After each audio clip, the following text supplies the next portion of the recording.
I pretty much was gonna just go over a little few things and possibly play against someone if someone wanted to actually send me a challenge and let me know so I can just go over a game real quick. I haven't been live before, so I don't know exactly how to how to go about it fully, but so if someone would send me a challenge, it'd be fine. I can see someone's here, but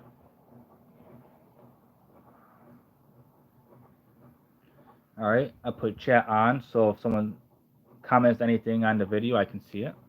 So, all right. Oh, the queen here can go here. So it's checkmate. Pretty simple.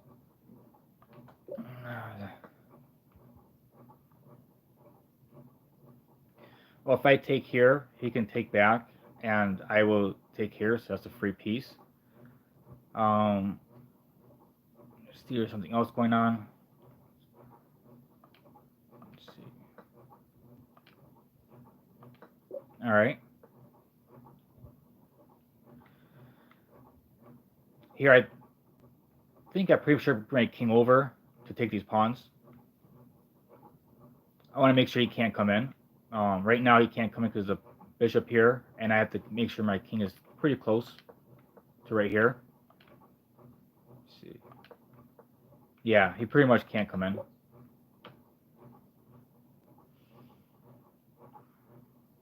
right, this is a check, which forks the king, rook, and the queen. Just double checking for any checkmates, but I don't see one. So.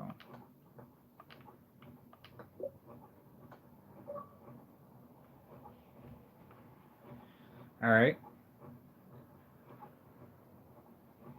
He's threatening the pawn, but I don't see any reason to go back here. It would just allow his king to come in. So it would have to be up. Threatening his pawn. Now, if I go up and he takes, and I go up one right here, the knight can come back here. Basically, they can go here and then here. So he won't be able to hit the A8 square. So it's perfectly fine to move up and move up. Yeah.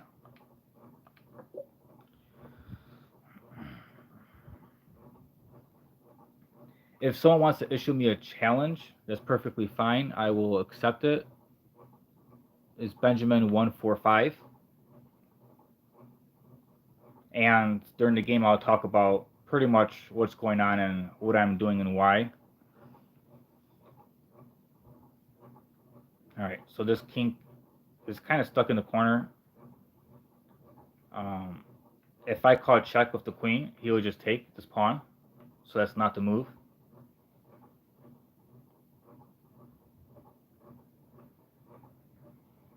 He's about to queen here. So whatever I gotta do, I need to make sure it's super fast. If I call a check and he takes a pawn, that'll be checkmate right here. So, okay. Got a challenge. All right. 10-minute game. Welcome, Pyro Ghost. All right, so I'm gonna I normally do the perk, so that's what I'm gonna play here. I started learning the perk because I was uncomfortable with closed positions and pretty much positional play and my pieces being cramped. So I decided to learn the perk just to be comfortable. So that way in situations in the future, if I get like that, then I kind of know what I'm doing.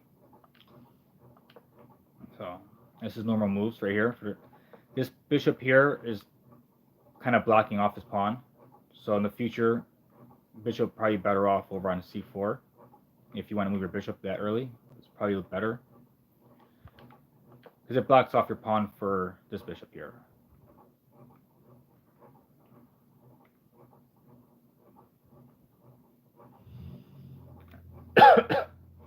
Alright. So, okay, I can pretty much develop normally and just castle. I don't see much that I can actually do.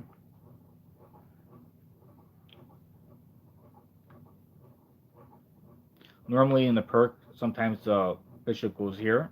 sometimes d7, sometimes the pawn goes up, sometimes the pawn goes to c5 or c6, e5. I'm trying to learn the differences, and right now I'm not entirely sure. Usually I go to bishop g4 to hit the knight and exchange, and then move the pawn to e5. It's kind of usually what I do.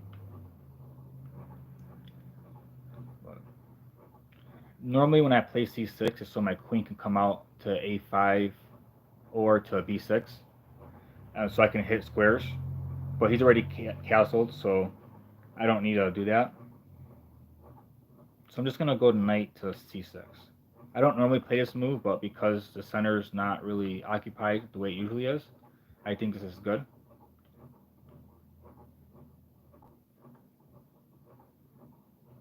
Usually you have to worry about, you know, d5 usually. Alright, so to prevent that, I'm going to go to e5 to prevent him from coming up to d5.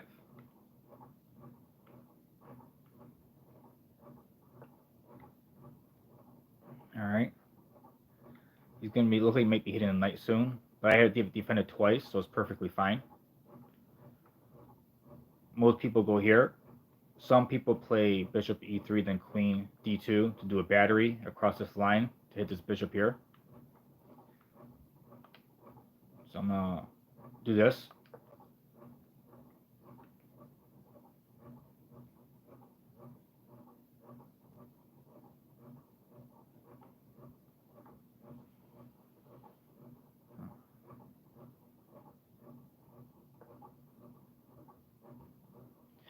Now, here, if I take the knight and he takes back with the queen, I can take this pawn and he takes back. I actually can take off my knight, and I'll be forking his bishop and queen. It's not lost because his queen go back to d2, but I'll be winning a pawn out of this, so I'm going to go ahead and do that.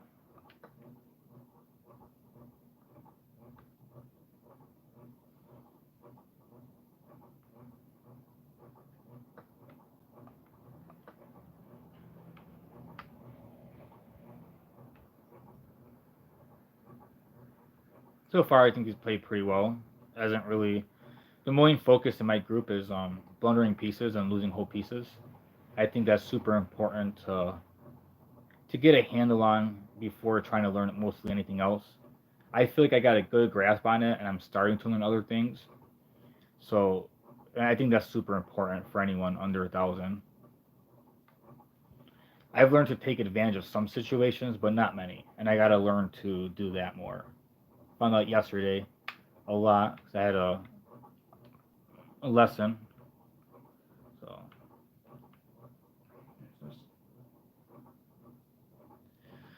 all right. So now I'm forking the queen and bishop, and he can defend the bishop. I can take it too.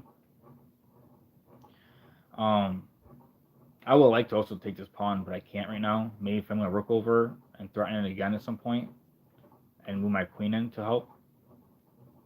But right now, since I am up a pawn and it's in the center, I'm thinking about just kind of putting more pressure on this one, and then eventually maybe doing a pawn push. Because usually when I have an advantage with pawns, I like to do pawn pushes. And right now I have 4 against this 2. This is the only one that kind of obstruct this one's a little bit, the d1. So I might want to get rid of that. So I'm gonna, should I start by taking this bishop, or should I start with c5? Now I don't have a light square bishop, so I can't counter it with mine. I think I'll trade it. I think that'll be better.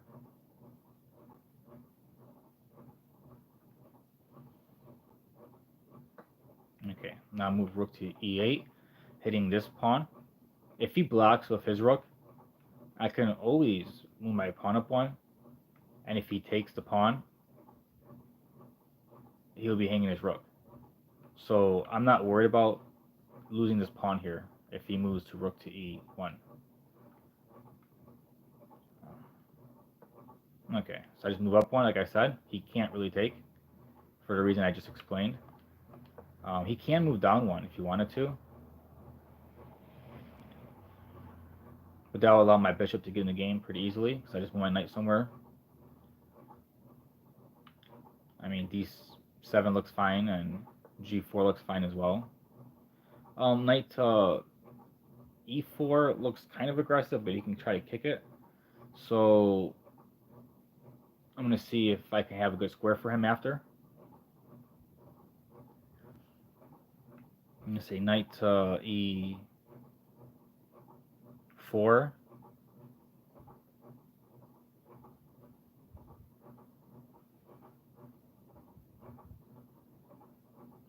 Hello, Sin. Welcome to the video. Right now I'm looking at how to deal with this pawn right here. I'm gonna if I go back, I'll be hitting it 3 times. The knight, bishop, and rook. And if he moves down again, I can take it. So I think it'll be fine. His best bet is probably to go f4 to defend it.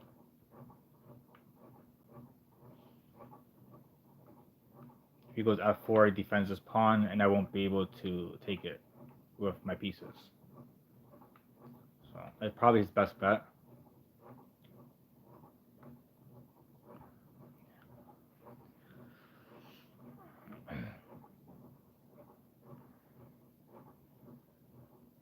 Does pretty well. It's been 15 moves. I think it's really good if you're used to blundering to try to make mini goals for yourself. If you usually blunder within the first 10 moves, be like, well, I won't blunder for the first 10 or first 20. Just do mini goals like that. That's what I kind of did. And as I earlier said, I can take this because if he takes back, I can take with my pawn, and then I have a nice pawn chain that I can start advancing. And he has 2 pawns right here. So because I'm up 2 pawns, this would be really good for me. All right, he didn't take, so now I gotta look at advancing. I can move up now because my knight is protecting the square. His bishop, I'm not worried about his bishop. I mean, he can probably go over here. That'd be for free. Normally it's guarded by the knight here, so I wasn't thinking about that. The knight's usually in the way, but that would actually be for free. So you can't do that. Okay, I'm not too worried about his bishop. Whenever someone moves a piece, you gotta look at where else you can go after. If you're like I had a plan, and I stopped my plan for a second because if I just kept moving my plan and he had an actual threat, then obviously I would fall for it. So it's super important that when your opponent makes a move, while you're making plans, to see if that move somehow causes you problems. All right, so I mean, I can always move up one to d4, but I kind of wanted this pawn structure. You know, I kind of wanted that, but it's not happening. So what was that? He's threatening this pawn right now, and I'm unsure if I want to advance it or if I want to move my knight right now. I mean, I always can also do rook to d6 as well, but then he has knight to b5 hitting my rook, and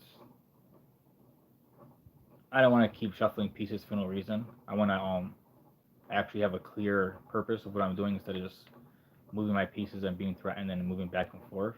So this knight can go to f6, defending this pawn, and actually looking to advance here later. I'm going to move up. I think that'd be best. So if he goes down here, I'll kick it with this. He can move again if he wants. Then I can advance more.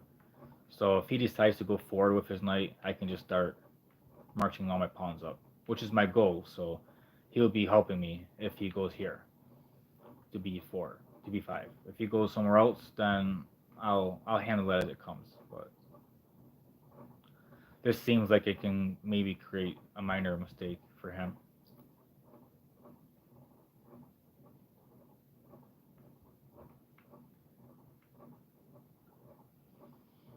I gotta start learning how to create issues where it can make mistakes, and also able to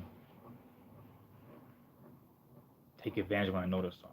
Okay, so this pawn is defended by the knight, but yeah, I was at first I was thinking knight to f6, but I'm glad I didn't move right away because they would undefend his pawn. This pawn is being attacked twice, so if I did something like knight to f6, I would just lose. It would just drop. So always pay attention to where you move your pieces and if you're undefending something that you're already defending. So in this case, it would be the c5 pawn. So that needs to be taken care of first.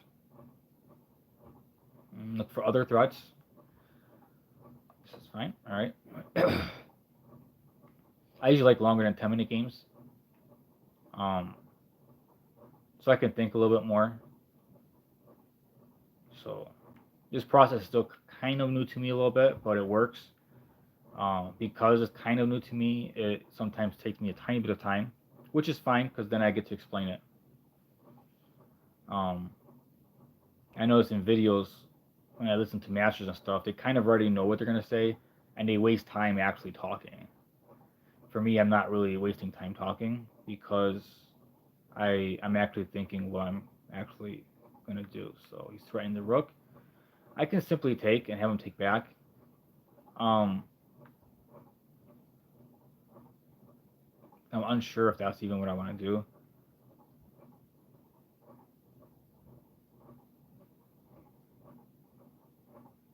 But I moved up one right here. I think I could do rook to e5, I think.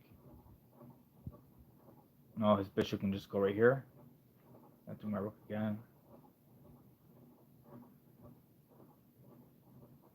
Well, actually, that'll be fine. If he moves the bishop here, I can just take it with the rook. His knight. But if he moves his pawn up, then it's different. I was trying to think of lines and diagonals. I want my bishop, my queen somewhere over here at some point to come into attack. So, trying to look for different ways to do that.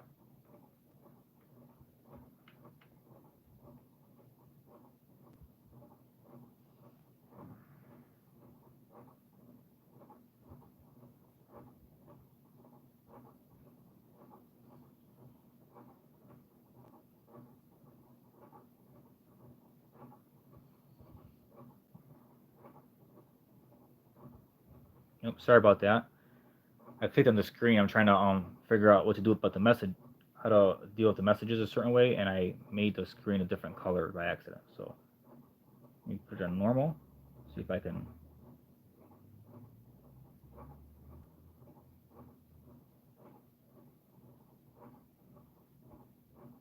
Okay.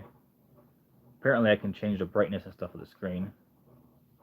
Oh, I can't mess with too much from losing time. Okay, so this knight here was defended once and attacked twice, so I get to win the exchange here.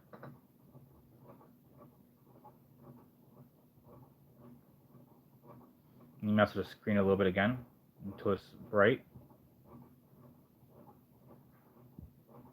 I really don't have much time either on this thing, but alright, should be fine. Okay, so I have a bishop and a knight for a rook. And I want to be able to attack, but I can't because I only have my queen here. My bishop can go here for the square, but he knows how to play well enough to where stuff like that's not really going to work. If I go here, yeah, I want to move my knight in a little bit. He can't go here to attack my rook because my knight has it covered. Well, I had both these squares covered. But I want to bring my knight in over here. Queen over, maybe bishop. Maybe try to have all three of them coordinate some type of attack against this castle king.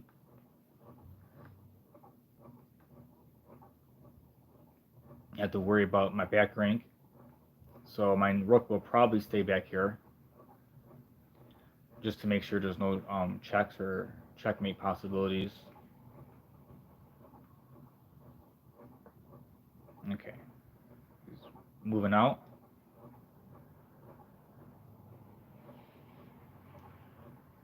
If I move my knight now, which I probably should, if he moves his queen over, I can just move my rook over. If he moves his queen over here somewhere, so I can move my rook to f1. I mean f8. Alright, I'm hitting his pawn right now, so he has to answer that. Unless he wants to try to counterattack, and then I'll just move my rook over to f8, like I said.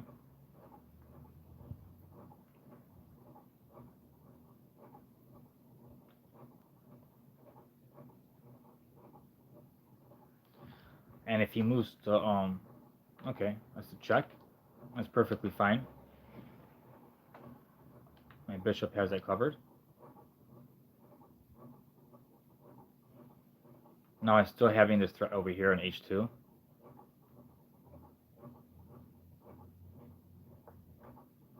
Okay, so I'll just take this.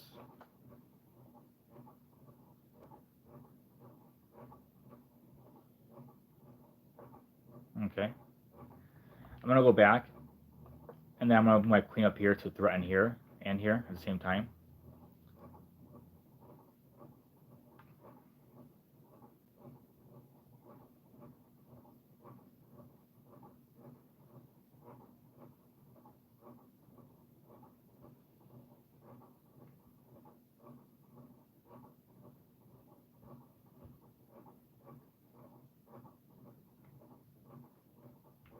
I say overall, he did a really great job. I really think so. Game's not over yet. I still can blunder a whole piece or make a big mistake, so.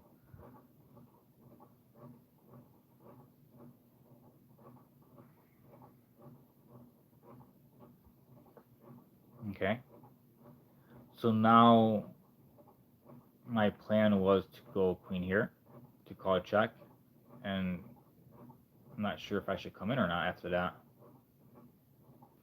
I can always go here, target the rook, and threaten check over here for mate, which probably looks a little better, because if I go this way, it's not going to be mate. It'll be check, you come over, check, you move out. Over here is different because I can come in and call check, and then if he goes to h1, f1 is mate.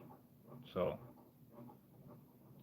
he needs to probably go to rook to f1 and stop his attack. I'm going to have to move my bishop up, my queen up maybe, and somehow get my bishop involved.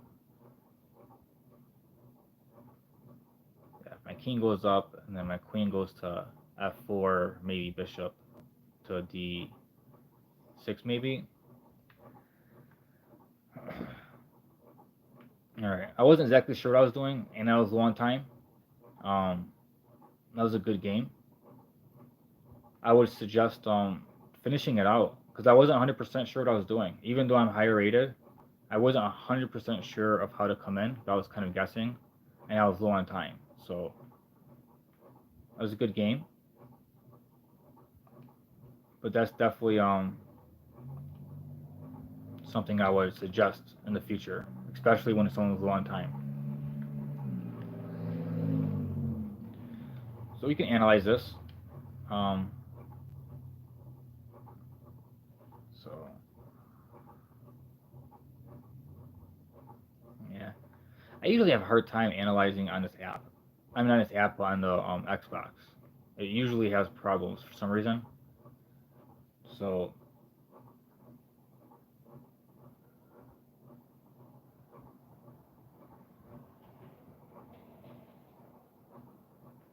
that's like pretty slow. I think I have it set for a long analysis, but let me see.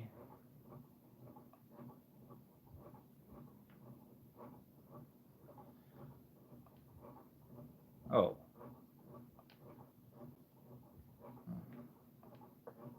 Okay. So I'd rather do this for. Oh, never mind. I thought I wasn't gonna show the computer stuff. I was gonna go ahead and try to look at it myself before the computer. I gotta figure out how to turn that off so I can look at it first and then look at the computer and then do that. That's fine. I guess I'll just do that. It's perfectly fine. All right, I'll figure that out for later. All right, so there's the perk.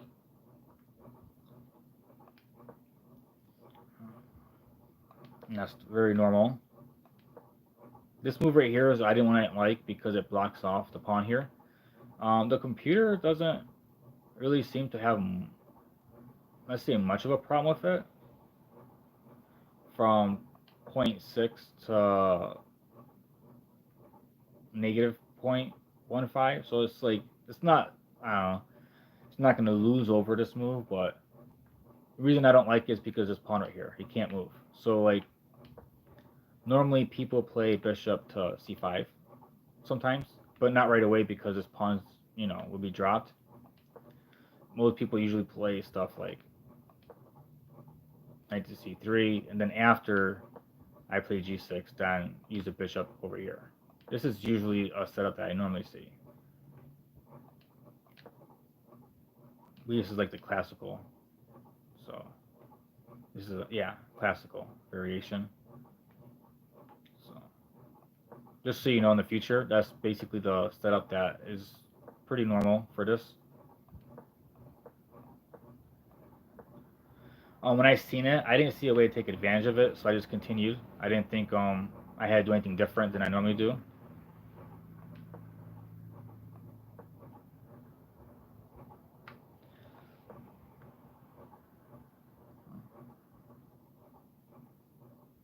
I was a little confused, but I understood. I was thinking maybe moving your bishop one way and then go up, but that's why it's bad because you moved the bishop here, and then you had to move your bishop again somewhere else. So that's kind of what ended up happening in the game.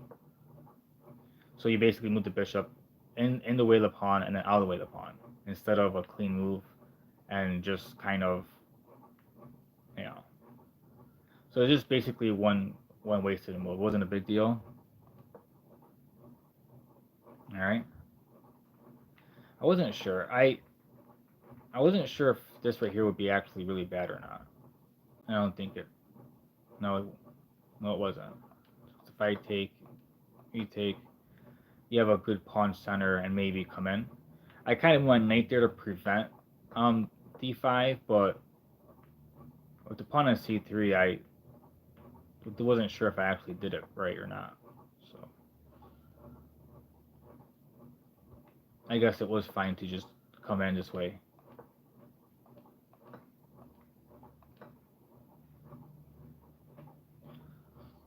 Knight to h5, bishop g4, d5. d5 looks interesting. Let's see if I can.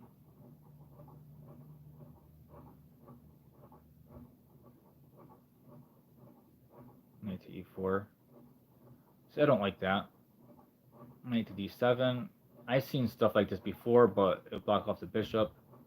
Bishop g4. Yeah, so d5 looked interesting, but it would not be something I would play. Because I don't like the situation of the top three moves. It looks uncomfortable to me. And that's what you should do when you analyze stuff, if you can get a couple lines in.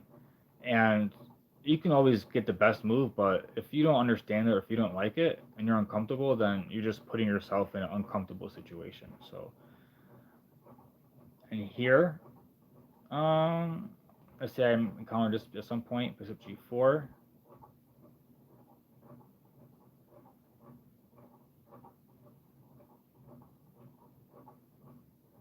Okay, I think it's a little better.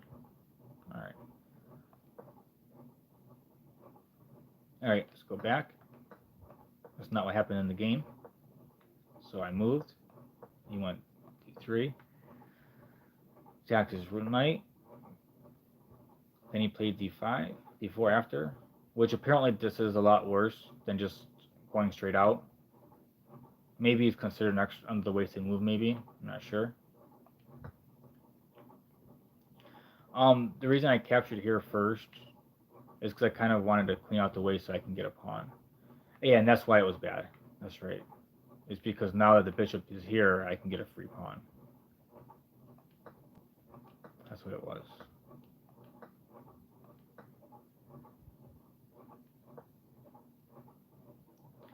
And here, to keep it simple, I wanted to trade, which is the best move, which I'm glad.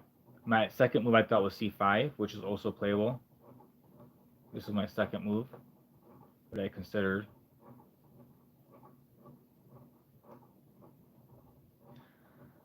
I thought he would move his bishop out the way, but apparently that's not even a good move. So let's say if he did this. Yeah. It's not really good. Because I have the possibility of a6. Let's see.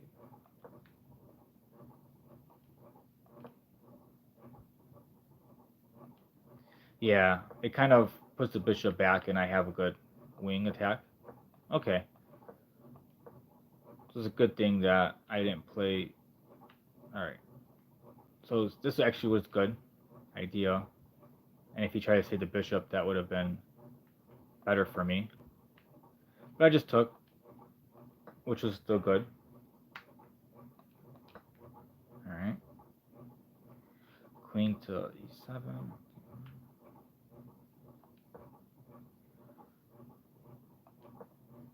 Rook to e8, which is also alright. So I'm pretty overall happy with my moves that I played. I think he did really well also. He didn't like completely drop a piece throughout the whole entire thing.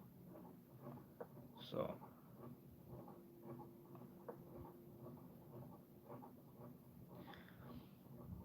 I thought that would be good for me, but I didn't understand fully why. Yeah, f4 is the move I suggested to defend the pawn. That was actually... I honestly wouldn't have known how to continue here. I mean, obviously c6 is recommended, and since I went to a pawn storm, I probably would have anyways.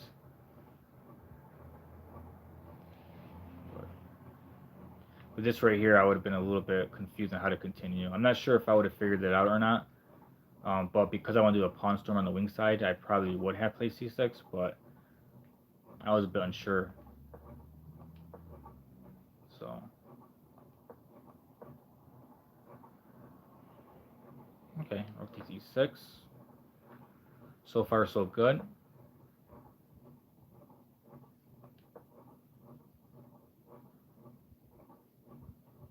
I didn't think that move was really bad.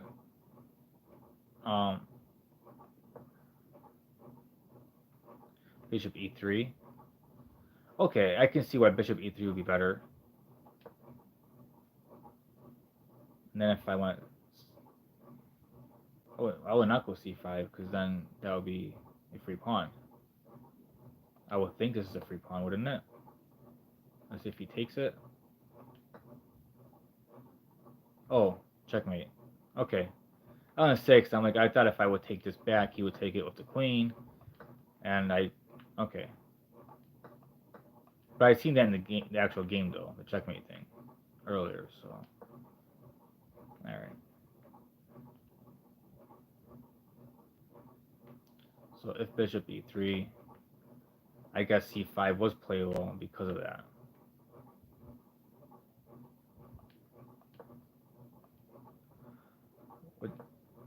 Okay, this is like a normal setup, and the reason why this is a normal setup is because the idea is to get the bishop here to trade off the bishop, and for the, because of the dark squares. The bishop has all these dark squares covered, and this bishop, if it changes it because of my pawn structure, now all these squares become weak, and it allows the queen and the knight to work together to try to cause some problems here, and maybe even throw a pawn in there. So this is a very normal setup against a perk if you're watching the video.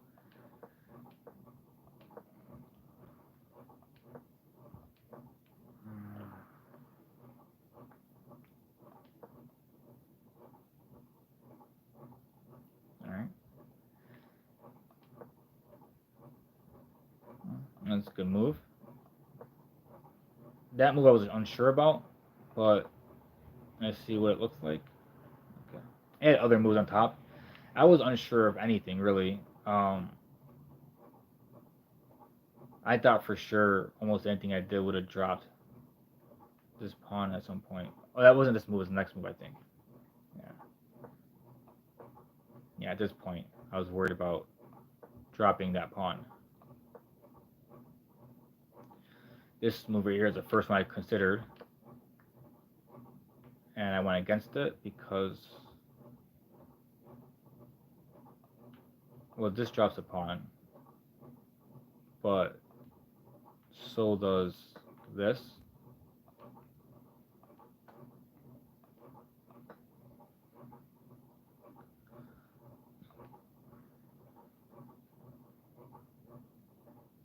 This is what I was worried about here. It could happen either order, either way. I was worried about dropping a pawn. That's why I didn't play it. I almost played it, but then I realized it. So I'm glad I didn't do that and just defended it. So then I can move the knight a different round. Alright. Here I knew I had a double attack against the knight. My only guess of why you missed it was probably because it was a rook. And you're probably like, oh, he's not going to lose his rook for a knight. But it was a rook for a knight and a bishop. So something like this would have obviously stopped me from capturing it directly, but what does it recommend here? Knight to f3, knight to f4. It seems kind of counterintuitive to bring your knight over here, to bring it up, just to bring it back. But apparently that's a good move.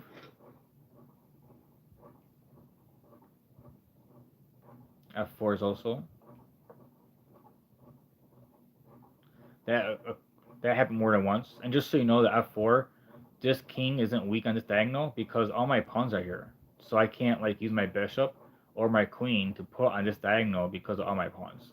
So f4 doesn't really have the same weakness it usually does. So in this particular situation, it's actually perfectly fine. It was fine a few times, actually. So I captured. And after I captured, I realized that I can bring my knight in and possibly my bishop, which I never got a chance to try to come in and attack.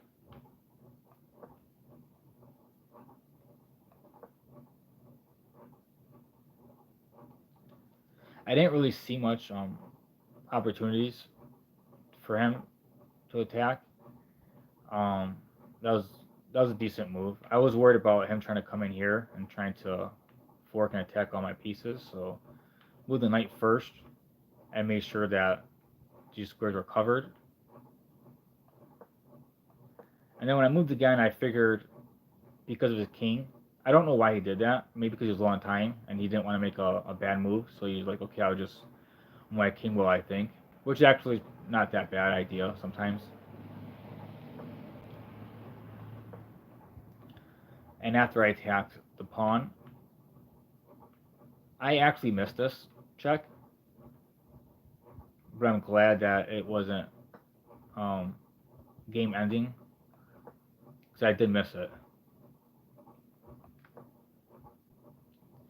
Here, I figured he might be going in for this, but because my queen had it covered, I wasn't concerned. So I took, move over, I move back, he moved over, I move back. And the reason why I came up, my first thought was coming here, but I realized if I call a check, he can go over. If I call a check, the king will come out here, and I'd be running out. I wouldn't have anything else to do. But over here is different. If he moves his rook out the way, that'd be check right here, and then checkmate. Because the king would have no more squares. Check, king, rook, and then mate. If the rook moved out the way. That's why I moved the queen here. He only had pretty much just one square to go to be safe. That was basically it. Anything else would have been game. Which is probably why he resigned right here. Because of the time, I had 20 seconds left, and he had a lot more time. I would have suggested to keep playing. I mean, if he went to rook to right here with 20 seconds left, I was unsure how to finish here.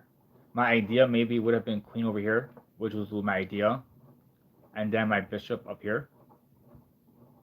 But at the end of the day, I mean, even something like that. Oh, queen h2, we mate.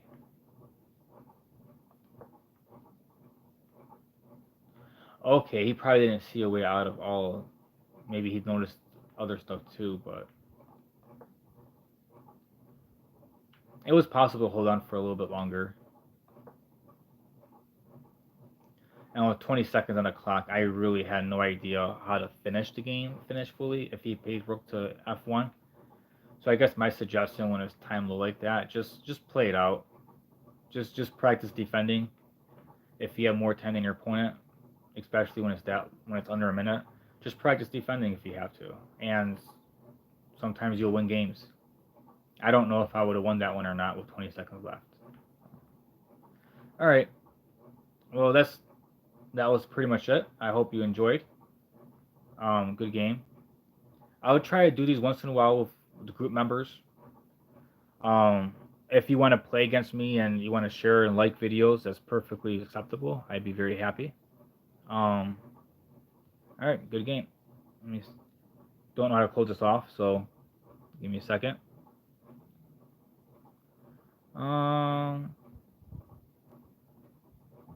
Oh yeah, network issues. Okay, I just seen that. Yeah, it happens. That's understandable. That can explain why they resigned after 20 seconds left. So, okay. All right. Good games. Oh, there it goes.